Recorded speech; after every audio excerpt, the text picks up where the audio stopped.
কৃষ্ণকে যে একবার ভালোবেসেছে তার আর বাহ্যিক জগতের কোনো কিছু ভালো লাগে না। ছেলেটাকে বাবা কিছুতেই বোঝানো যাচ্ছে না, শেষে বাবা জ্যাঠা কাকা ঠিক করলো ওকে বিয়ে দিতে হবে। কথায় বলে না, কাঁধে যখন জল চাপানো হবে দেখবে কৃষ্ণ নামে ভূত মাথা থেকে চলে গেছে। আজ দেখাশোনা করে রঘুনাথ কোনদিন নারী বদন দর্শন করে না, নারী থেকে বাবা সবসময় দূরে থাকে। প্রকৃত বৈষ্ণব যদি হও, অনেক অনেক বাবা মঠ মন্দিরে এখন নারী জাতিতে ডাকা হয়, কিন্তু অনেক অনেক ভক্তরা এই নারীদের থেকে বাবা তারা চায় সর্বক্ষণ দূরে থাকা। কারণ যখন ভাই বোন হলেও বাবা যখন যৌবনা হয়ে ওঠে, ভাগবত আদেশ দিয়েছে তাদের একসঙ্গে থাকার আদেশ নেই। তো যারা বৈষ্ণব হবে, যারা প্রকৃত ভক্তচরণ ভগবানের চরণ আশ্রয় করে, সর্বদা নারী থেকে দূরে থাকে। রঘুনাথ কোনদিন নারীর স্পর্শ তো দূরের কথা, সবসময় দূরে দূরে যায়। সেই রঘুনাথকে কৃষ্ণ ভোলাবার জন্য বিয়ে দেওয়া হলো। যে মেয়েটার সঙ্গে বিয়ে দিল নাম হলো তার রত্নাবতী। স্বর্গের অপ্সরা যেমন দেখতে, রঘুনাথ যাতে ওই নারীকে দেখে ভুলে যায় কৃষ্ণ, ওই স্বর্গের অপ্সরার মতো দেখতে ওই রত্নাবতীর সঙ্গে রঘুনাথের বিবাহ দেওয়া হলো। অত সোজা নয়। কৃষ্ণ নামের আগুন যদি একবার হৃদয়ে জ্বলে যায়, হাজার জিনিস যদি তুমি সামনে এনে দাও আরো ভালো লাগে না। বিয়ে দেওয়া হলো বাবা, বিয়ের পরের দিন হলো কাল রাত্রি, তার পরের দিন হলো ফুলসজ্জার। এই ফুলসজ্জার ঘরে বাবা বাসর সজ্জায় রঘুনাথ দাস নিরজনে একাকী বসে আছে ঘরের কোণে। সহধর্মিনী ঘরে গিয়ে দেখছে, তবে মায়েরা এই রত্নাবতী কিন্তু বউ হয়নি, স্ত্রী হয়নি। এখানে আপনারা আমরা এতগুলো নারী আছে বাবা, আমরা তো বউ হয়েছি, আমরা স্ত্রী হয়েছি, সহধর্মিনী নয়। বউ হতে সবাই পারবে, স্ত্রী হতে সবাই পারবে, সহধর্মিনী হয়ে দেখাও। সহধর্মিনী তাকেই বলবে স্বামী যদি অসৎ পথে চলে যায়, নেশাগ্রস্ত মাতাল, জুয়া খেলে, তাস খেলে, একাদশী করে না, হরি বাসরে যায় না, ভাগবত আসরে যায় না, ভগবান পদে বিশ্বাস নেই, যদি কোন নারী জাতি তার স্বামীর চরণ ধরে যদি কৃষ্ণ ভজনের পথে ঠেলে দিতে পারে, এই জগতে বাবা সেই জানবে একমাত্র সহধর্মিনী। আমার 24 বছরে নিমাই সন্ন্যাসী হয়েছিল বাবা, আপনারা জানেন। সন্ন্যাস ধর্ম নষ্ট হয়ে যেত না যদি আমার বিষ্ণুপ্রিয়া শক্তি হয়ে না দাঁড়াতো। যতই আমার ভগবান নিমাই ভগবান হোক না কেন, ভগবানেরও বাবা ভুল ছিল, কিন্তু শুধুমাত্র বিষ্ণুপ্রিয়া নারীর জন্য, ওই শক্তির জন্য নিমাই সন্ন্যাস ধর্মটা বর্তমান রাখতে পেরেছে। তাই গৌর হরি বল, হরি বল। ওই জন্য বলে যাই বাবা, কেউ যদি মনে করে নারী হলো তার কাছে ভোগের সম্পদ, সারা জীবন তার কাছে ভোগী হয়ে থাকে, আর কোন পুরুষ যদি মনে করে নারী হলো তার কাছে আরাধনার বস্তু, সারা জীবন তার কাছে আরাধনার বস্তু হয়ে থাকে। তো আজকের এই যে রঘুনাথের সহধর্মিনী রত্নাবতী, লক্ষ্য করে রঘুনাথ একাকী ঘরের কোণে বসে আছে, হৃদয়টা ভেসে যাচ্ছে। সংসার করতে তো চাইনি, বাবা মা জোর করে সংসার করিয়েছে। 3 দিন হয়েছে সবে বিয়ে হলো, আর রত্নাবতী গিয়ে স্বামীর চরণে সাষ্টাঙ্গে প্রণাম।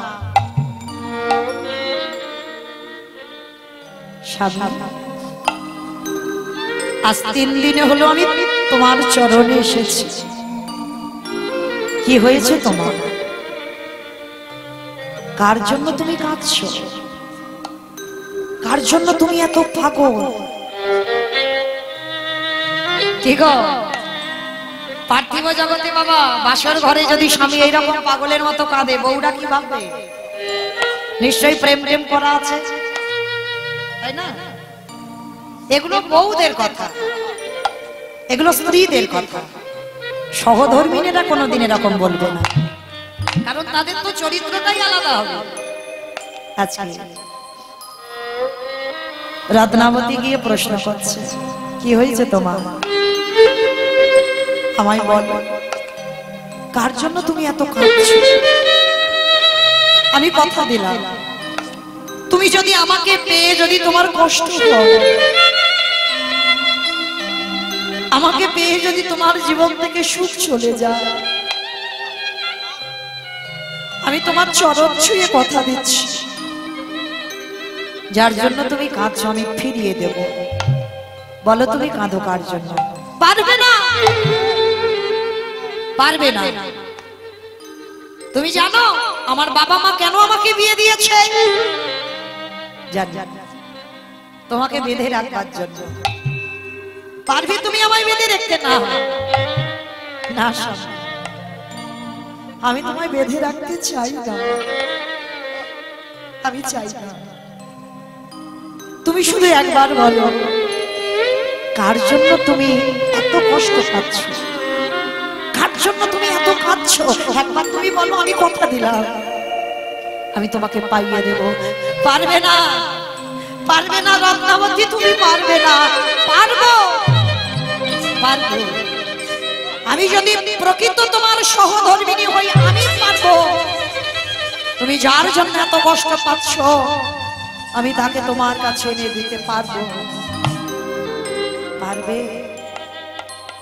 বেশ, শোনো রত্নাবতী, আমি কোনোদিন তোমাকে স্বামীর সুখ দিতে পারবো না। আমি তো একজনের জন্য পাগল। আমি কোথায় গেলে আমার কৃষ্ণ পাবো? আমায় বলে না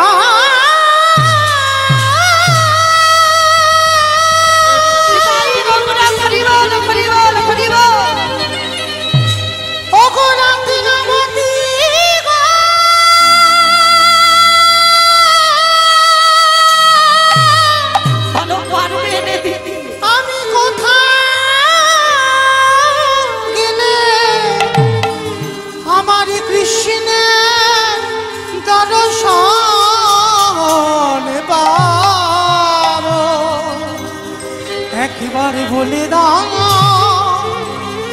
ওগো রত্নাবতী,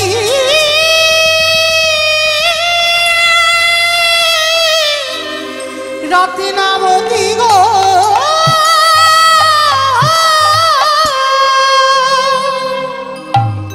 কোথায় গেলে আমি কৃষ্ণ পাবো?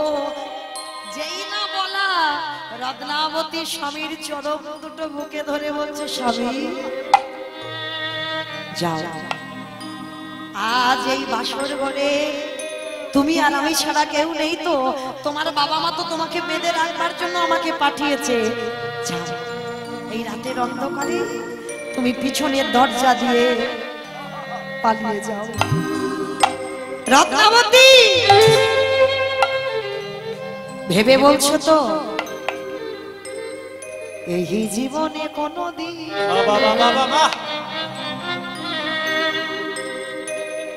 এই জীবনে কোনোদিন আর তোমার আমার দেখা হবে না।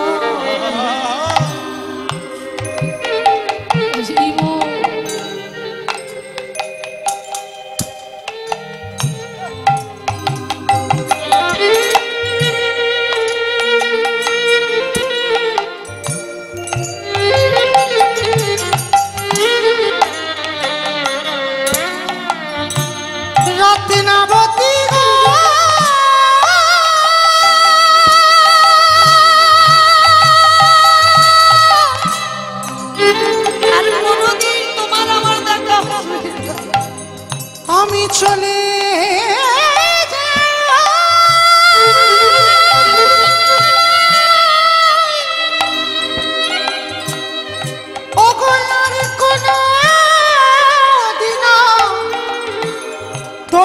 সঙ্গে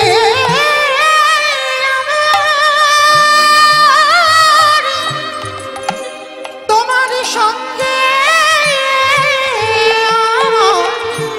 দেখা হবে না, আমি চলে যাই ও গো রাত্রি নামতি,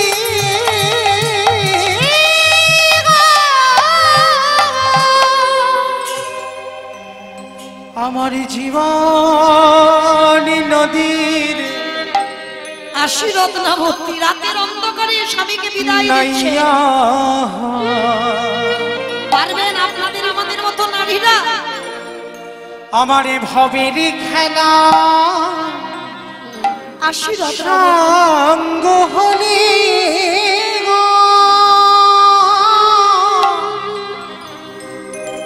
একবারে দিও পার করিয়া আমার জীবন নদীরে নাইয়া। আশীর্বাদ নামতি আর দেখা হবে না, জীবন নদী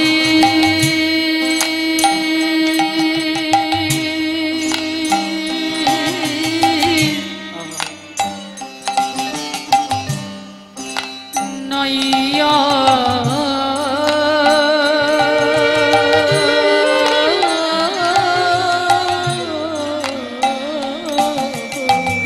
আমি চলে যাচ্ছি চিরজনমের মতো, কেদো না রত্না কেদো না, আমার ভবের খেলা সঙ্গ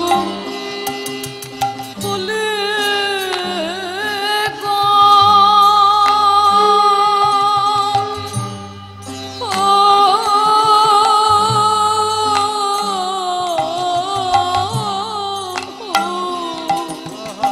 আমি আসছি বন্ধু তোর কাছে, আমার জীবন নদীর সবই অচলে হবে আমার যাওয়ার কালে গো।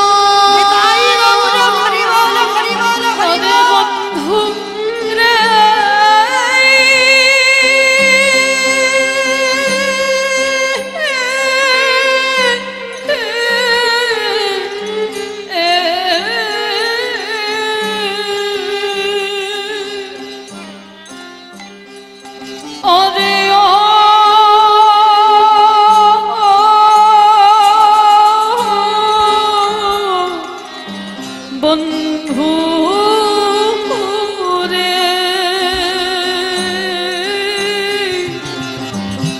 ওরে ও বন্ধু রে, সবই অচলে হবে আমার যাওয়ার কালে গো।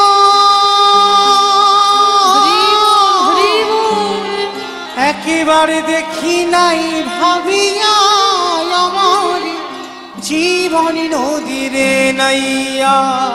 আমার জীবন নদী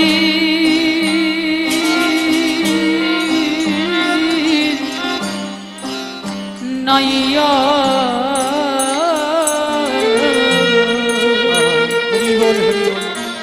এই ভবের খেলা সঙ্গ হলে গো।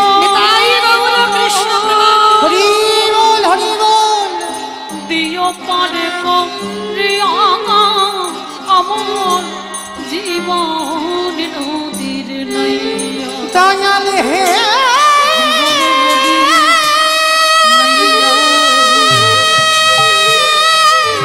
এই ভবের খেলা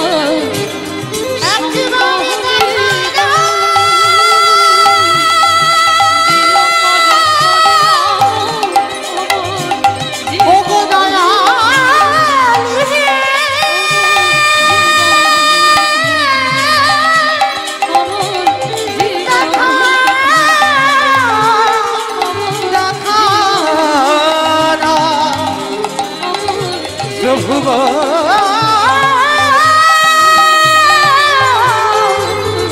দেখা না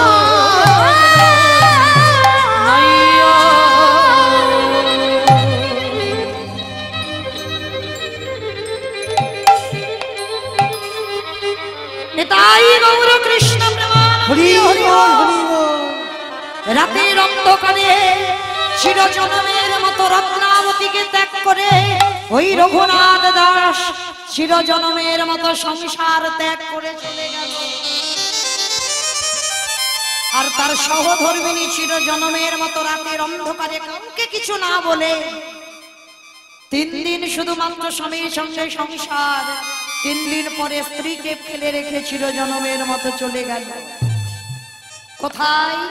জগন্নাথ ধাম, পুরী ধাম। খবর নেওয়া হলো বাবা রঘুনাথ পৌঁছে গেছে জগন্নাথ ধামে। ভক্তরা একে একে যাই বাবা, কেউ আর তাকে ফিরিয়ে আনতে পারছে না। সেন শিবানন্দকে পাঠানো হলো। এই সেন শিবানন্দ তিনিও গেলেন। এই সেন শিবানন্দ বাবা মহাপ্রভুর একজন পার্ষদ ছিল। আর এই মহাপ্রভুর একজন পার্ষদ এমনই একজন পার্ষদ, জানো আমার চৈতন্য মহাপ্রভু আজ পর্যন্ত কোনোদিন কাউকে দীক্ষা দেননি। এই সেন শিবানন্দের একটা 3টে ছেলে ছিল, তার মধ্যে একটা ছোট ছেলে ছিল যার নাম হচ্ছে কর্ণপুরী। যারা শাস্ত্র জ্ঞানী, যারা গ্রন্থ পড়েন জানবেন। আবার অনেকে বলেন বাবা মহাপ্রভুর দেওয়া নাম হলো পুরীদাস। আর এই পুরীদাস সেন শিবানন্দের ছোট সন্তান। ছোটবেলা থেকে বাবা ভক্ত তো এমনি এমনি নয় বাবা, পূর্ব জন্মে সুকৃতি না থাকলে বাবা এ জন্মে ভক্ত হবার অধিকার তুমি পাবে না। তা এই সেন শিবানন্দ মহাপ্রভুর কাছে যাবে দর্শন করতে। ছোট্ট ছেলে পুরীদাস তিনি বায়না ধরেছে বাবা আমিও যেতে চাই। কিন্তু ছোটবেলা থেকে পুরীদাসের হৃদয়ে একটাই জেদ আছে যে মহাপ্রভু কোনোদিন কাউকে দীক্ষা দেননি, কিন্তু আমি যদি দীক্ষা দিই আমার মহাপ্রভুর কাছ থেকে দীক্ষা। তাই যে পুরীদাস তিনি কি করেছে, আমার বাবার সঙ্গে ছোট তো বাবার হাত ধরে গেছে। আর বাবার হাত ধরে যেই না মহাপ্রভুর কাছে গেছে প্রণাম করলে, প্রণাম করার পর শিবানন্দ বলছে প্রভু দেখো না ছেলেটা বায়না করছে, এত বায়না করছে যে ছেলেটা কিছুতে শুনছে না, ওই জন্য ওকে আনতে বাধ্য হলো। মহাপ্রভু বলছে ভালোই করেছো, ভালোই করেছো। অনেক অনেক কীর্তনিয়ারা বাবা দেখবেন বলে ছোট ছোট বাচ্চাদের সামনে সামনে বসাবে না, ওরা গন্ডগোল করে, ঝামেলা করে। কিন্তু আমি বলি বাবা ওদেরকে কীর্তন আসরে আনো, ওদেরকে সামনে বসাও। গন্ডগোল ওরা করবে নাকি বড়রা করবে? কিন্তু ওরা সামনে বসে বাবা যখন জানবে কৃষ্ণ বললে হরি বললে দুটো বাহু উত্তোলন করতে হয়, কৃষ্ণ বললে বুঝি কাঁদতে হয়, ভগবানের কথা ওরা ছোটবেলা থেকে যদি সামনে বসে শোনে, সে সন্তান বড় হয়ে বাবা ভগবতমুখী হবেই হবে। ওই জন্য আমি বলি বাবা গন্ডগোল করুক, ঝামেলা করুক, যাই করুক, ছোট ছোট বাচ্চাদের নিয়ে ভাগবত আসরে হরিবাসরে আসো, কারণ ওরা ছোটবেলা থেকে শিখুক। তো আজকের পুরীদাসকে নিয়ে এসেছে বাবা, কর্ণপুরীকে নিয়ে এসেছে। এসে যেই না মহাপ্রভুর কাছে বসেছে, মহাপ্রভু সবাইকে বলছে মানে হরে কৃষ্ণ নাম, এই নাম বলতে বলছে, সবাই বলছে, কিন্তু বাবা কর্ণপুরী তিনিই বলছেন। ছোট্ট ছেলেটা চুপটি করে প্রভুর চরণের কাছে বসে আছে, আর তার মাথায় শুধু একটাই যে ওই যে হরে কৃষ্ণ নামটা বলেছে না, ওই কর্ণপুরী মনে মনে চিন্তা করলেন ওইটাই আমি দীক্ষা মন্ত্র হিসাবে নিব। বলছে না, কিছুতে বলছে না।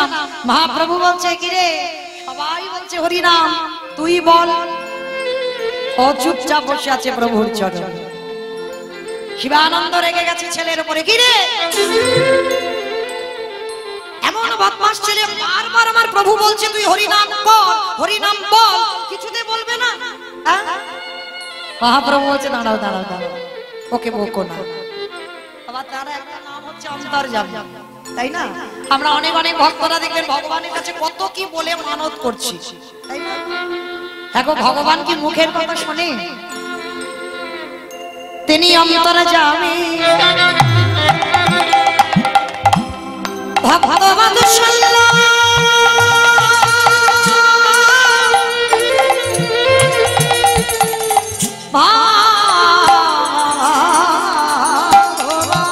তিনি যে ভক্তি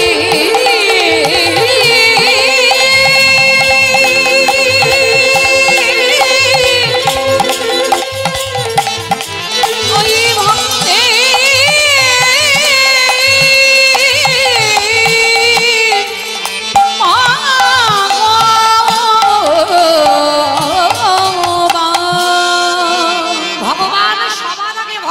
মনের কথা শুনে মুখের কথা নয়।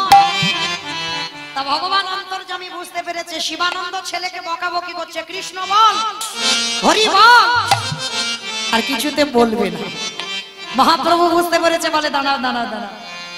ভগবান বলছে, ওরে দুষ্টু ছেলে, আমি তোর মনের ভাব বুঝতে পেরেছি। মনে মনে ওই যে হরে কৃষ্ণ নামটা, ওই যে কটনপুরী পরবর্তী দিনে পুরী দাস তিনি কি করেছে, ওই মন্ত্রটা গুরু মন্ত্র হিসাবে ভক্তের মনের কথা বুঝতে পেরেছে। আর যখনই বুঝতে পেরেছে আমার ভগবান ওই ছোট্ট পুরী দাসকে আজ হৃদয়ে জড়ায়ে ধরলেন। কেন? ভগবান হাস্যার বলছে, ওরে এতদিন আমি কাউকে কোনোদিন দীক্ষা দিই না, আরে তুই আমার মুখের হরিনামটাকে তুই গুরু মন্ত্র হিসাবে নিলি। ওরে পুরী রে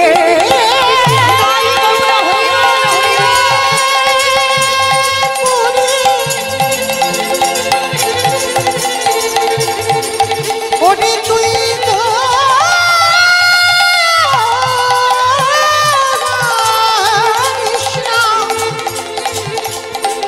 ওরে এই জগতে যারাই আমায় নয়নে জানে আমি ভগবান হয়ে তারে কৃপা করি। তখন ওই ছোট্ট কটনপুরী পরবর্তীতে পুরী দাস মহাপ্রভুর চরণে লুটিয়ে পড়েছে। আর মহাপ্রভুর বাম চরণের বৃদ্ধ আঙুলটা বদন দিয়ে বাবা চুম্বন করলেন। ওই জন্য বাবা ভক্ত যারা হয়েছে নিয়ম, গুরুদেব যদি দুয়ারে আসে গুরুদেবের বাম চরণ বদন দিয়ে আগে চুম্বন দিতে হয়। তাই গৌর হরি হরি বল। তো আজকের সেই পুরী ধামে শিবানন্দ গেল, কিন্তু বাবা রঘুনাথকে দর্শন করে বাবা তার যে অবস্থা ঠিক করে নিয়েছে, বাবা কোনদিন ও রঘুনাথ আর সংসারে ফিরবে না। বাবা মা জানতে পেরে কি করেছিল জানো, মানে সোনা দানা মণি মাণিক্য মানে যা যা দরকার পুরী ধামে পাঠাতো, আর সেই অর্থ দিয়ে রঘুনাথ বৈষ্ণব সেবা দিত। কিন্তু মহাপ্রভু তো এগুলো পছন্দ করে না, কারণ ওর বাবার পাঠানো জিনিস দিয়ে যদি রঘুনাথ বৈষ্ণব সেবা দেয় তাহলে রঘুনাথের অহংকার আসবে। মানে যেটা ওর বাবা কাকা জ্যাঠার আছে, মায়ের আছে, মানে রাজার মানুষ তো, আর সোনা দানার অভাব নাই, বস্ত্রদান অন্নদান মানে সমস্ত কিছু বাবা ইন্দ্রের মতো ঐশ্বর্য মানে যাতা ব্যাপার। আর এতে ওই গোবর্ধন দাস হিরণ্য দাসের ওদের অহংকার, আমরা ভক্ত সেবা দিই, আমরা বৈষ্ণব সেবা দিই, এই যে অহংকার, এটা থাকলে তো ভগবানের চরণ পাওয়া যাবে না। মহাপ্রভু মনে মনে ভাবছে, রঘুনাথ তোমার বাবার পাঠানো জিনিস দিয়ে তুমি ভক্ত সেবা দাও, বৈষ্ণব সেবা দাও, এটা তো আমি মেনে নিতে পারছি না। তেমন সময় বাবা স্বরূপ দামোদর, রঘুনাথ তো ভক্ত বাবা, ভক্ত ভগবানের অন্তরে অন্তরে কথা, মুখে মুখে হয় না, বুঝতে পেরেছে মহাপ্রভুর কথা। আর যখন বুঝতে পারলো তখন বাবা স্বরূপ দামোদরকে প্রশ্ন করেছিল, রঘুনাথ দাস আমার প্রভু কেন আসছেন আমার কাছে? কথাটা শুনে বাবা স্বরূপ দামোদর গিয়ে প্রশ্ন করেছিল, গৌরহরি রঘুনাথ প্রশ্ন করল, তুমি কি সন্তুষ্ট নও? ও যে ভক্ত সেবা দেয়, ও যে বৈষ্ণব সেবা দেয়, তুমি কি সন্তুষ্ট নও? মহাপ্রভু বলেছিল, ঈশ্বর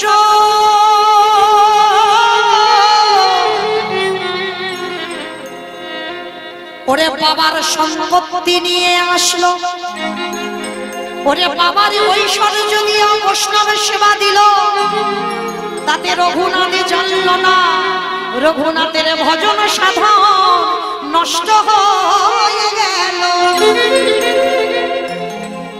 এ কি প্রভু, রঘুনাথের ভজন নষ্ট হয়ে গেল? বলে হ্যাঁ, ওর হৃদয়ে অহংকার জন্মাবে, আমি পছন্দ করি না। স্বরূপ দামোদর গিয়ে রঘুনাথকে খবর দিল, রঘুনাথ আমার প্রভু তোমার এই সেবা মেনে নিতে পারছে না। ঠিক আছে, তাই হবে। রঘুনাথ খবর দিল বাবা জ্যাঠাকে, আজকের পর থেকে যেন কেউ আমার কাছে কোনো ঐশ্বর্য, কিছু যেন অর্থ আমাকে পাঠানো না হয়। রঘুনাথের কথা মতো আর কেউ পাঠালো না। রঘুনাথ সেবা করে কি, যারা পুরী ধামে যাবেন, আনন্দ বাজার দেখেছেন? কারা কারা গেছেন পুরী ধামে? বাহ, দেখেছেন আনন্দ বাজার? তবে বাবা, পুরী ধামে একটা নিয়ম আছে জানেন তো? এই আমরা যে আজকের একাদশী করেছি, কিন্তু পুরী ধামে একাদশী যদি তুমি নাও করো, একাদশীতে আমার জগন্নাথে যদি মহাপ্রসাদ সেবা করো, তাতেও বাবা তোমার কোনো অপরাধ হবে না। কেন? যারা গেছেন দেখবেন বাবা, জগন্নাথের পিছনে বাবা একাদশী বাঁধা আছে, জানো তো? আর আজকের দিনে একাদশীর হ্যাপি বার্থডে, জানো? যেমন আমাদের ছেলেপুলেদের হ্যাপি বার্থডে হয়, রামচন্দ্রের হ্যাপি বার্থডে হয়, মহাপ্রভুর হ্যাপি বার্থডে হয়, কৃষ্ণের হ্যাপি বার্থডে হয়, আর আজকের দিনটা হলো একাদশীর হ্যাপি বার্থডে।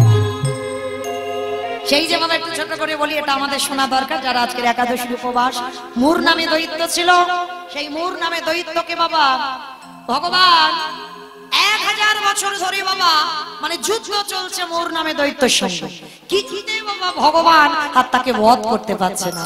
আর যখন বধ করতে পারছে না, ভগবান নিজেই বিশ্বের স্রষ্টা মালিক হয়ে নিজেই ক্লান্ত, আর ক্লান্ত হয়ে বাবা যেই না গুহার মধ্যে শয়নে আছেন, বিশ্রামে আছেন, আর সেই মূর দৈত্য গিয়ে মনে মনে করছে, বাবা বাবা আমার সঙ্গে এতদিন দ্বন্দ্ব করে এবার আরামে ঘুমানো হচ্ছে, দেখাচ্ছি মজা তোমার, দাঁড়াও। ভগবান নিদ্রায় আছে, আর তখন বাবা ওই মূর দৈত্য ভগবানকে বধ করতে যাবে, সেই সময় ভগবানের অঙ্গ থেকে একটা জ্যোতির্ময়ী নারী আবির্ভূত হলো, আর সেই নারীর সঙ্গে যুদ্ধ করে মূর নামে দৈত্য বধ হলো। কিন্তু বাবা নারী নিজেই জানে না সে কে। তা ভগবান যেই না নয়নটা তাকিয়েছে, দেখে না বাবা একটা সুন্দর নারী, কে তুমি? বলে আমি তো জানি না আমি কে, আমি তো তোমার শরীর থেকে বাইর হলাম, তোমাকে এই দৈত্য মারতে যাচ্ছিল, আমি তোমার অঙ্গ থেকে বহিঃপ্রকাশ, তাহলে আমি কে আমি জানি না। তা ভগবান তখন বলেছিল, শোনো, তুমি যখন আমার হৃদয় থেকে, আমার দেহ থেকে উৎপন্ন হয়েছ, তিথিটা ছিল একাদশী তিথি, আর আমার অঙ্গ থেকে যখন তুমি উৎপন্ন হয়েছ, আজকের আমি তোমার নাম দিলাম উৎপন্না একাদশী। বলো তুমি আমার কাছে কি চাও? বলেছিল, প্রভু অন্য কিছু নয়, যারা যারা আমার ব্রত পালন করবে তাদের যেন বাবা মঙ্গলময় হয়। তথাস্তু তাই হবে। কিছু ব্রত করো বা না করো, একাদশী উপবাস অবশ্যই মনুষ্য জীবনে সনাতন ধর্মের মানুষ হয়ে আমাদের করাটা কর্তব্য। কারণ একাদশীতে যারা যারা অন্ন পায়, বাবা মাকে হত্যা করলে যে পাপ হয় সেই পাপের বোঝা নিতে হবে। একাদশীতে অন্ন সেবা করলে, গো হত্যা করলে যে পাপ হয় সেই পাপের বোঝা নিতে হবে। একাদশীতে অন্ন সেবা করলে, গুরুজিকে হত্যা করলে যে পাপ হবে সেই পাপের বোঝা নিতে হবে। আরো বাবা রৌরব নরক যন্ত্রণা ভোগ করতে হবে যারা যারা একাদশীতে অন্ন সেবা পায়। নিতাই গৌর হরি বল, হরি বল। ওই জন্য চরণ ধরে বলি, চেষ্টা করো মা, যদি অন্তত মাসে 2টো করে না পারো, অন্তত বাছা 4টে অন্তত করো। কেমন? শয়ন উত্থান পার্শ্ব ভৈভব, আর তার ভিতরে কয়েকটা বাছা বাছা, যেমন আজকের একটা বাছার মধ্যে পড়ে যায়, খুব ভালো একাদশী। এই খুব ভালো ভালো একাদশী গুলো অবশ্যই পালন করবে। কেমন? কারণ সংসার সুখের হয় পুরুষের গুণে। শুনেছো কোনদিন পুরুষের গুণে, রমণীর গুণে? তাহলে মায়েরা ঘরের নারী যদি ঠিক হয়, যদি বলে একাদশীতে অন্ন মানে হাঁড়ি ছড়বে না, তুমি কোথায় যাবে যাও, কি মায়েরা সে সংসার ঠিক হবে না? তাতে ঝগড়া করতে হয় করো মায়েরা, শাস্ত্র বলছে বিধান আছে। কৃষ্ণ ভজনের পথে যদি তোমার স্বামীও বাধা হয় তাকে ত্যাগ করে দাও, যদি তোমার মাও বাধা হয় তুমি মাকেও ত্যাগ করে দাও। যারা যারা কৃষ্ণ ভজনে বাধা হবে তাদেরকে ত্যাগ করে দিও। তাই হরি বল হরি বল হরি বল। আজকে সেই রঘুনাথ দাস গোস্বামী যখন শুনলো বাবা ঐশ্বর্য দিয়ে বৈষ্ণব সেবা দিলে প্রভু পছন্দ করছে না, তাহলে কি করব? আনন্দ বাজারে বসে যাদের যাদের বাবা বিক্রি মানে বেশি হয়ে যায়, হ্যাঁ মানে পচা গলা, সেইগুলো ওই রঘুনাথ ভিক্ষা করে পায়। তাতেও আমার মহাপ্রভুর পছন্দ নয়। তাহলে ভক্ত তৈরি করতে গেলে ভগবান কিরকম ঘষে মেজে নিয়েছে দেখেছো? ভিক্ষা করে খাচ্ছে, তাও আমার মহাপ্রভুর পছন্দ নয়। স্বরূপ দামোদরকে খবর পাঠালো, অযাচিত ভাবে লোকের কাছে হাত পেতে চাইছে, ওতে ভজন নষ্ট হবে। তাহলে কি করে থাকবে? ওই মন্দিরের সিংহদুয়ার যখন রঘুনাথ খবর পেল মহাপ্রভু এটাও চায় না যে আমি কারোর কাছে ভিক্ষা করে খাই, রঘুনাথ বলল এটাও যখন চাই না তাহলে আমি আর ভিক্ষা করব না। তাহলে কি পাবো? ওই মন্দিরের সিংহদুয়ারে বসে থাকে, আর ওই যে নর্দমা নালা দিয়ে পচা গলা প্রসাদ ভেসে যাচ্ছে উচ্ছিষ্ট, সেইগুলো রঘুনাথ হাতে করে তুলে নিয়ে, লক্ষ্য করুন যে জমিদারের ছেলে, যার ঘরে স্বর্গের অপ্সরার মতো ঘরণী আছে, যার ইন্দ্রের মতো বাবার সম্পত্তি, সেই রঘুনাথ নালা দিয়ে ভেসে যাচ্ছে, গন্ধ পচা দুর্গন্ধ, ওই বস্তু তুলে নিয়ে ধৌত করে নিয়ে তাতে একটু লবণ মাখিয়ে দিয়ে রঘুনাথ সেবা করছে। দয়া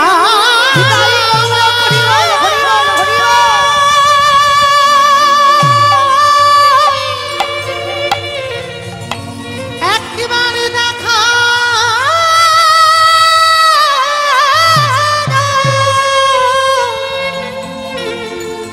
দেখা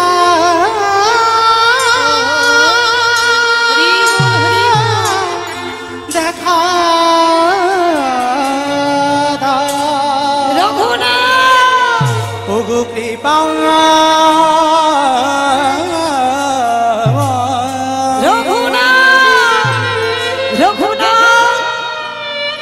স্বরূপ দামোদর ছুটে এলো, এসে দেখছে রঘুনাথ ওই নর্দমা থেকে পচা গলা প্রসাদ পাচ্ছে। স্বরূপ গিয়ে বললেন রঘু আমার একটু দিন। তুমি পাবে? স্বরূপ প্রসাদ পেয়েছে, ভগবানকে নিবেদন করলে প্রসাদ, সেটা ভক্ত যখন উচ্ছিষ্ট করে সেটা হয় মহাপ্রসাদ। মহাপ্রসাদ সেবা করেছে স্বরূপ দামোদর, ছুটতে ছুটতে মহাপ্রভুর কাছে গেছে, প্রভু প্রভু দেখবে চলো, রঘুনাথের বৈরাগ্য দেখবে চলো, তুমি বলেছিলে ও বৈষ্ণব সেবা দেবে না, ও ভক্ত সেবা দেবে না, ওর বাবা সম্পত্তি গ্রহণ করবে না, ও দাঁড়ে দাঁড়ে ভিক্ষাও করে না।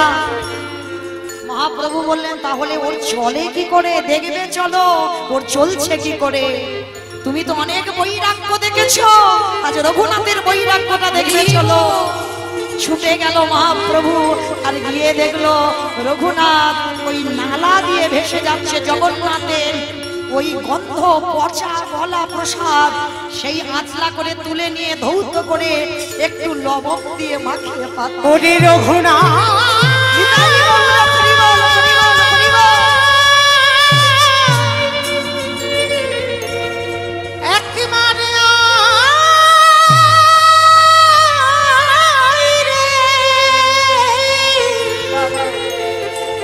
একেবারে আইয়া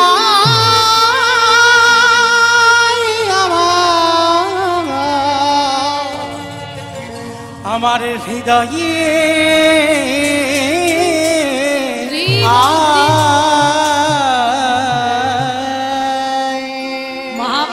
পিছনে গিয়ে হাতটা পেতে বলছে রঘু একটু প্রসাদ দে।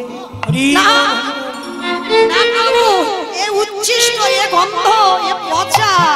ওরে প্রসাদ কোনোদিন পচা হয় না, প্রসাদ কোনোদিন গন্ধ হয় না, প্রসাদ কোনোদিন উচ্ছিষ্ট হয় না।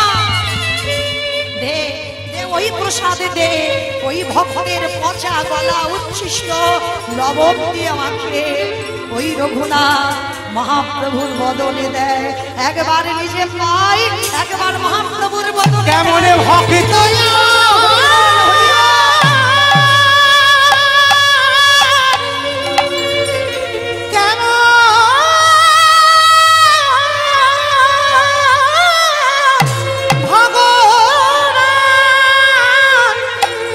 ওরে রঘুনাথ রে, ওরে তোরে মতো ভক্ত দেখি না।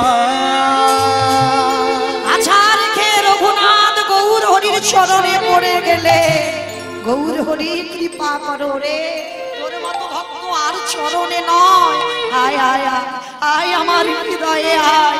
রঘু, আমি তোকে বলেছিলাম কোনোদিন মর্কট বৈরাগ্য ধারণ করিস না, আজ তোকে সেদিন পাঠিয়ে দিলাম বলে আজকে তুই জগৎ সংসারে শিক্ষা দিয়ে দিলি। তোর মতো বৈরাগ্য আর কারোর মধ্যে নাই। নিতাই গৌর হরি।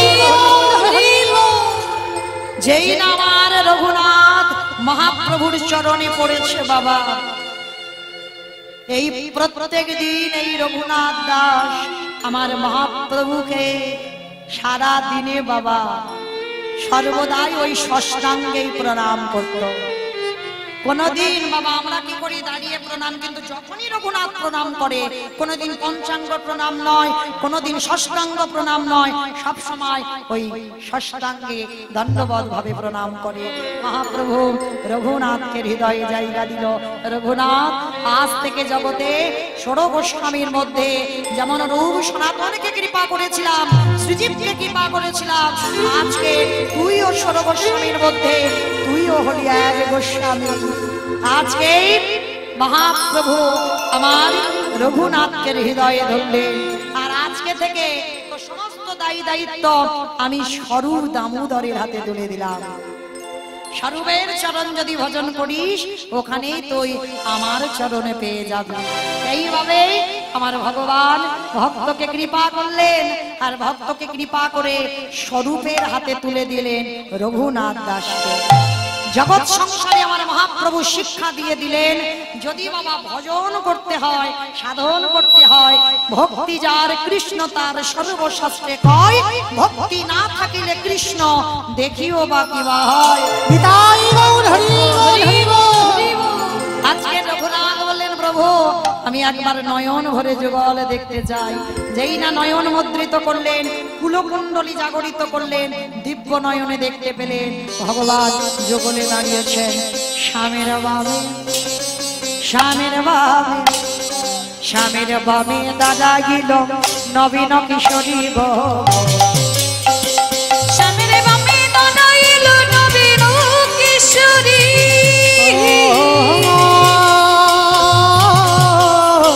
স্বামীর বামে দাদা গিল নবীন কিশোরী। আগে স্বামীর বামে দাদা গিল নবীন কিশোরী। আগে ললিতা বিশাখায়া দি। এটাই গৌর হরিবল হরিবল যত সহচরে গো যত সহচরে। মাইরা যা শেষ ভালো তা সব ভালো, ওই হাত দুটো বলো দেখি একবার। পদ্মের পাতা হে পাতায় দিচ্ছে করতালি, আজ পদ্মের পাতায় পাতায় দিচ্ছে করতালি। ওই পদ্মের পাতায় পাতায় দিচ্ছে করতালি গো।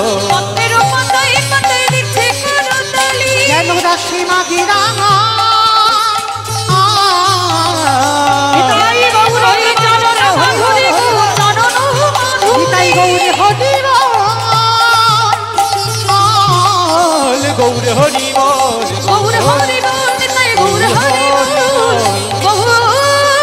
ভক্তি আর ভগবানের মিলন হইল, প্রেমানন্দে সবে মিলে হরি হরি বলো। হরি বল।